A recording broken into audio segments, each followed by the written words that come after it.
Hello everyone. In this video, I'm going to show you how to create a Quizlet set for teaching ESL lessons.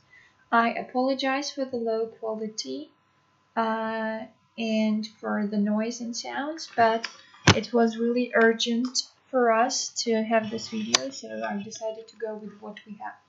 So, to begin with, you need to go to Quizlet.com. And this is what you will normally see. You need to log in. If you have a Gmail account, it will be much easier for you. So you can either use your Gmail account, your Facebook account, or you can register using your email. I usually do it with my Gmail account, and I've created a new account especially for this.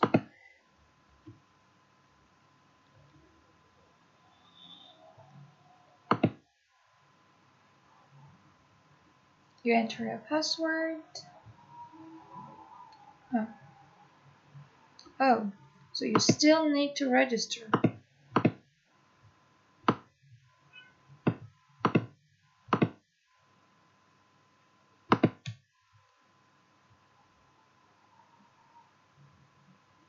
Yeah.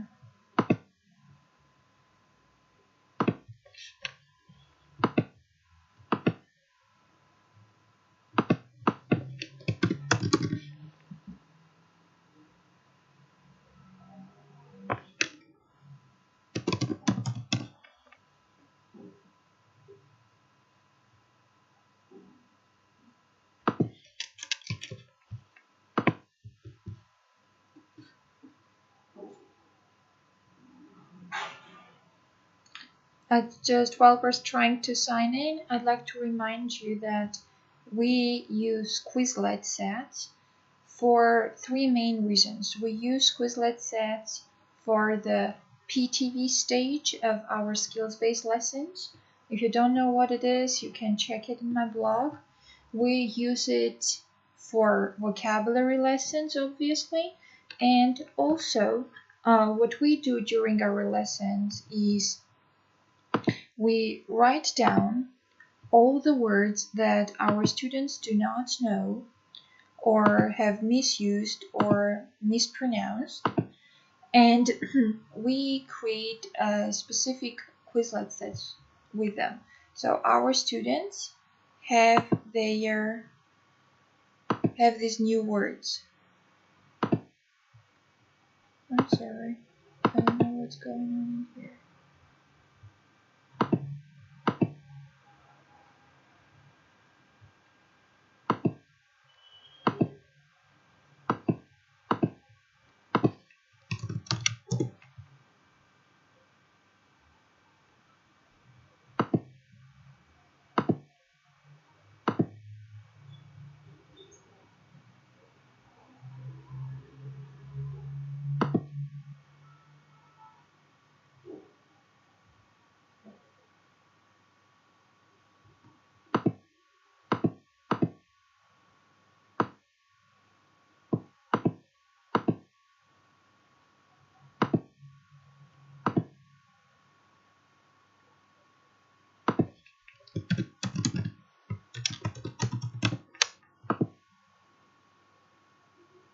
Finally, we're in. So as you see, this Quizlet set is brand new. I don't have any groups here. In my other Quizlets, my sets are full.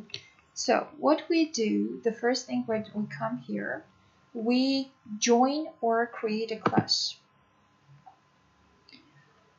So you create a new class and you enter the class name. What I normally do is I write the book name and the level, because God provides you're going to have a lot of groups at the same level, and next time you have to teach the same lesson or you have to teach the same lesson to another group, you are going to have it all set and it will take much less time. So let's say we use English in Mind 1. this is the name of the group. So you can put all your English in Mind PTVs here. The school is Study for Success.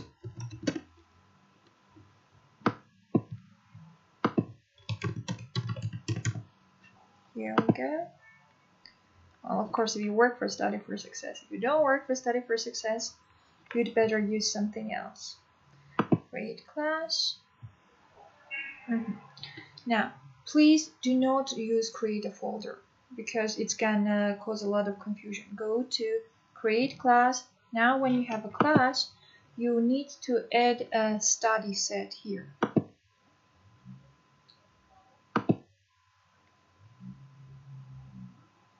And let's say this is unit 1. Again, for your future reference, what I recommend doing is writing again the name of the book, writing the unit which you're using, writing the title of the lesson that you're teaching. For example, visiting London. And also write the pages. So if you need to find it quickly, you can go straight to the book, the unit, and the pages. Let's say pages 4 to 5. Now that we have the title, we're ready to create our set. We need to choose a language here. Normally it is English to Armenian or English. I sometimes use English Russian as well. What options do we have here? Let's say the word is it. Depends on the type of the word you're using. If it's a specific, if it's a tangible object, for example, double-decker bus, you're better off using an image. See, we have add image, and here we go. We chose double-deckers. There are many pictures here you can choose from. Unfortunately, Quizlet does not allow you to upload your own images. If you want to do it, you have to pay for it. And unfortunately, not always you find the specific image that you want. So you either just write the translation and do it without the image, and maybe find the image in Google and then show it to your students during the lesson. If you don't want the image, if you have changed your mind, you can always remove the image. Okay, we want to have our image. Right. What other options do we have? So we can't really have voice recording. To have the voice recording, we need to pay again, as you see, but we can add the translation. Let's say, what else do we want? Let's say we want the word crowded. So here you see that it offers the options for translation, which is very convenient. Again, not always you have the right translation, the right one that you like. So you will have to do it yourself. If you don't find the Armenian one, you might want to use the English one. A word of warning. Many teachers, when they come and they start working for Study for Success and they hear that we mostly try to use English, what they do is they use overly complicated, long and difficult definitions. I can't say that I never do it. Sometimes I'm guilty of that too. But mostly, if you can't find a simple translation in English, you're much better off writing the Armenian one. So crowded can be busy, with a lot of people. Also, another tool I would recommend in general, but in particular to help you with your Quizlet set is Cambridge Dictionary, dictionary.cambridge.org. And here you have different dictionaries. You have Learner's Dictionary, you have Normal Dictionary. Learner's Dictionary is has simple definitions which you might find useful. Let's say crowded. Very full of people. This is a good one. What else? I also use the Cambridge Dictionary to check pronunciation. And I like the fact that it provides both the American and the British pronunciation. So if there is a difference, you can always check it. Crowded. Crowded. Okay, an example of a word there, the pronunciation is different. So see? Detail. Detail. So I sometimes play a game with my students. I play both pronunciations and then I ask them to guess whether it's American English or British English. Back to Quizlet. So we can have as many words as we wish. We can then add card if we're done with 5, as many cards as we want. But we need to have at least 2 items, and we need to have the Phoenician language chosen before we can create our set. Okay, now we have our set, and what can we do with that? And if we want to change something later on or edit it, we have the edit button here. I mostly use the flashcards during my lessons. Again, in the flashcards, you have options. You can choose what the student answered. Sometimes, if I have a very difficult set and I'm teaching this set for the first time, I know my students are gonna struggle. I don't want to discourage them. So I go to the options. I choose answer with Armenian. Double-decker bus. So they see the English version first, and then we discuss it or I explain it, and then I show them the image. Crowded. After we have done it several times, I can move back and choose answer with English and go with that. Another thing some students struggle with is the audio.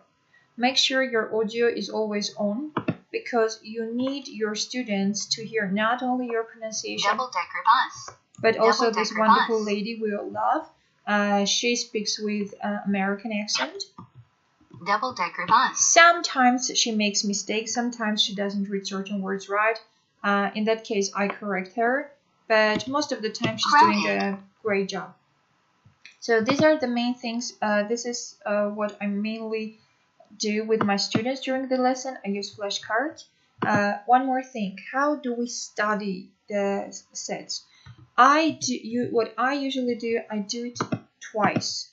I go over the whole set twice with the whole group. I discuss, I explain, I ask them additional questions. I don't just go through Quizlet automatically. I discuss, I bring examples, I ask my students to bring examples. So I make this process very interactive, especially the first time. The second time, we have started over. I go over the Quizlet more quickly, and this time, if no one in the group knows a word, I start. This is a great option. So at the end, you don't need to go over the whole set again. We have only 2 terms here, but sometimes I have 20, 30, 50, 60 words. So I only study the start terms, the terms that we haven't learned. I go here, and then we only learn this. Double-decker bus. If I have time and if I find it necessary, once we have done it twice as a whole group, I ask them to do it one by one. So each student answers one question. Each student says the word on one flashcard, and if they can't do it, again, I start it, and then at the end, I ask this specific student, not the entire group, but this specific student, to say the word again. If they say it right, I unstart. Once we're done it, we're ready to move on. If we're doing a skills-based lesson, we are ready for our task 1. Just 2 more options which I really like about Quizlet, but I don't use it that often. I sometimes use it to... Oh, this is interesting. Oh, I sometimes use it with my other students. Okay, I don't know why this newly created Quizlet sets don't have the live option, because in my existing sets I have the Quizlet live option, which is a great game. Okay, let's do this. So matching task. By the way, I would like to say that Quizlet also has an application, and I normally recommend my students to use the application because they can study their words whenever and wherever. It's very convenient. So the matching task, you need to drag the word and put it on the, so match the definition and the term. Once you're done, it shows your score, and you can ask your students to do it several times. You can ask your students to compete against each other. They can even do it at home, and they receive a notification from Quizlet if someone does it faster than they do.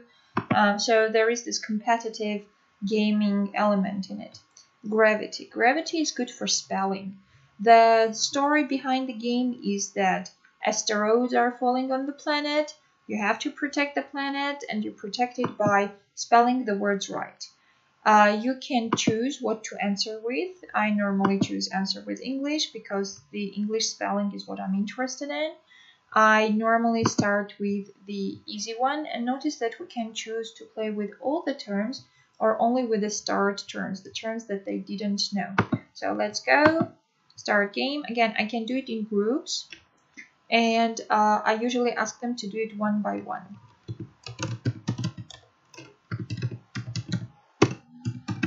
Yay, I got it right. So the asteroid disappeared. If I don't do it right, the asteroid doesn't disappear. I try again. Doesn't disappear. I try again. Doesn't disappear. Okay, what happens? The game shows me the word and asks me to spell it. And then this word is going to come up again as a red asteroid. And if I don't do it, then it's gonna hit the planet. Okay, enough with the gravity. I just encourage you to go and explore this. And again, I don't know why there is no Quizlet Live option, which is a great game that you can play with the entire group. Okay, that's all for now. And yeah, another important thing, what you do to invite your students join your group. You can send them this link. They will then follow the link, and they will register, and they will be members of your link. They will see all the study sets that you have. You might also allow them to post their own sets, but I usually don't. And here you can see the list of all the members. That's all for now. I just encourage you to start start using it. And if you have any questions, I'm there for you. Good luck.